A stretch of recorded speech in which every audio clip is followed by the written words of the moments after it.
การอ่านจิตตนเองไม่ใช่เรื่องยากคนทั่วไปมันละเลยที่จะอ่านนะครับเพราะฉะนั้นเราอย่าละเลยที่จะอ่านจิตตนเองนะจิตเรามีความเปลี่ยนแปลงเสมอเมื่อตากระทบรูปหูได้ยินเสียงจมูกได้กลิ่นลิ้นกระทบรสกายกระทบสัมผัสหรือใจกระทบความคิดจิตจะเกิดความเปลี่ยนแปลงเราตามอ่านมันไปนะจิตเราเหมือนโรงละครโรงหนึ่งนะมีตัวละครออกมาแสดงหมุนเวียนกันไปเรื่อยๆเดี๋ยวตัวดีเดี๋ยวตัวร้ายเดี๋ยวตัวสุขเดี๋ยวตัวทุกข์เราไม่ดูละครข้างนอก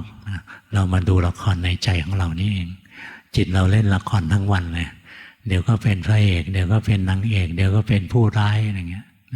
เดี๋ยวก็เป็นตัวอิจฉาเนี่ยเดี๋ยวเป็นตัวอาฆาตพยาบาทใช่ไหมเดี๋ยวเป็นตัวใจดีอะไรเงี้ยมันแสดงอยู่ทั้งวันนะอ่านจิตตนเองไปนะเหมือนเราดูละครเหมือนเราอ่านนิยายสักเรื่องหนึ่งหรือเหมือนเรานั่งดูละครนะเราเป็นแค่คนดูเราก็เห็นความเปลี่ยนแปลงของละครเห็นความเปลี่ยนแปลงในเนื้อเรื่องของหนังสือก็เหมือนกับที่เราเห็นความเปลี่ยนแปลงในใจของตัวเองแทนที่จะอ่านของข้างนอกจะดูของข้างนอกย้อนกลับเข้ามาที่จิตตนเองไว้